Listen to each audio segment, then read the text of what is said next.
Bravo. Alors moi, je vais reprendre deux choses qui ont été dites, comme ça je fais un petit peu le lien. Donc moi, je m'appelle Perrine Ostry, je suis auteure. Peut-être que quelque chose qu'on peut savoir de moi, c'est que je reprends ce que je vous avais dit en disant que j'étais philosophe. Alors je m'efforce peut-être d'être philosophe, mais en tout cas, moi j'ai une formation de prof de philo, parce que j'étais prof de philo pendant 10 ans, donc j'enseignais la philosophie.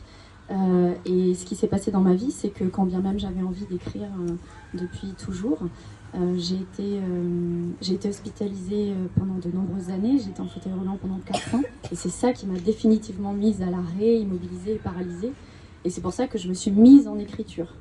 Donc je me dis que quelque part, de savoir ça de moi, ça peut peut-être donner une certaine lumière sur mes textes.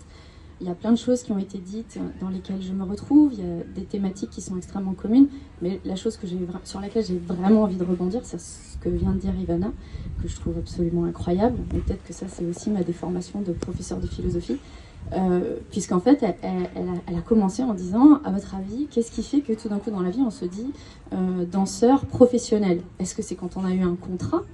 Est-ce que c'est quand on dit qu'en fait on donne des cours, on s'installe, on prend une salle et on se dit, bah voilà, moi je vais enseigner?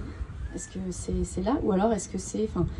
Et ça, c'est formidable parce que du coup, moi, je suis écrivain. Bah, vous voyez, moi, aujourd'hui, je dis je suis écrivain et je ne le disais pas avant. Donc, ça, c'est un espèce de processus dont on pourra peut-être parler finalement dans cette table ronde. Mais dans votre vie, il se passe quelque chose. Vous êtes prof de... Enfin, moi, je vais parler pour moi. Voilà, moi, je suis prof de philo. J'écris. À l'époque, je crois que j'ai aucune espérance de vie, donc c'est une tante qui me dit, bah écoute, si tu as 300 pages dans ton ordi et que tu me dis qu'il y a un début, une fin, j'appelle ça un roman, donc on l'envoie en fait, allons voir si ça fonctionne. Bon, c'est mon tout premier roman, c'est celui-ci, c'est Rouge Fusion. Il se trouve que ça marche. À l'époque, je dis pas du tout pourtant que je suis écrivain, hein. J'ai la chance d'en faire un deuxième. Là, cette fois-ci, je vais un petit peu mieux. Je suis en rééducation, vraiment. Je suis auprès de ma kiné tous les jours. Ce livre, il parle du corps, absolument. Il y a plein de choses que vous avez dites, toutes à peu près, sur lesquelles je me retrouve. La chose qui se passe avec ce deuxième livre, c'est que je le signe dans une bien meilleure maison. Donc là, je me dis, bon, allez, peut-être il y a peut-être l'idée qu'on a le syndrome de l'imposteur, etc. Bon, quand on commence à en faire un deuxième et qu'on a vraiment des thématiques toutes nouvelles et qu'on écrit avec une toute nouvelle manière, qu'on a de nouvelles pensées, de nouvelles idées, qu'on veut défendre des nouveaux concepts, je me dis peut-être qu'en fait, ça va être ça en fait. Et puis après, il se trouve que dans ma vie, la chance que j'ai, c'est que je finis ce deuxième et en fait, tout d'un coup, j'ai un manuscrit que je polis un peu comme un diamant où je me dis... J'en écris d'autres, mais il y en a un, c'est Une vie en apnée. Je me dis, celui-là, je peux signer dans une grosse maison, j'en suis à peu près certaine.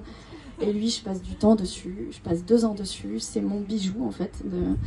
Et lui, je le signe avec une antenne de Gallimard. Et quand je le signe, je l'envoie à l'époque, pour vous dire, celui-là, je l'envoie dans quelque chose comme, je sais pas, 20 maisons. Le deuxième, le manuscrit, je l'envoie à 34 maisons. Et celui-là, je l'envoie à 4 maisons, les 4 me disent oui en fait. Donc je choisis. Et là, dans ma tête, non mais tout ça pour dire qu'il y a évidemment une signature de contrat, et il y a aussi quelque chose qui est un processus mental où on se dit, ah, peut-être que maintenant je peux en vivre, peut-être que maintenant, quand on va me poser la question, à chaque fois, quand on croise des gens, on dit, alors qu'est-ce que tu fais dans la vie? Bah moi je suis auteur, oui mais à côté. Non, mais en fait, moi je suis que auteur, et j'ai une chance infinie qui est que je peux vivre de ma plume, comme on dit aujourd'hui, on vit de sa plume.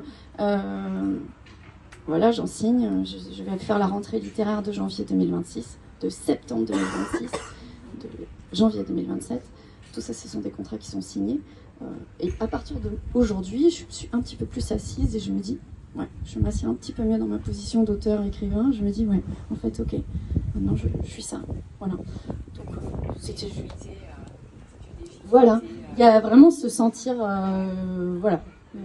Se dire bon en fait maintenant je suis en accord avec ça quand je le dis, ouais, je suis que ça, et en fait c'est mon métier en fait, hein, vraiment, voilà, c'est une réalité économique, une reconnaissance de mes pairs, c'est des éditeurs qui ont cru en moi et qui croient en moi, et du coup tout ça, voilà.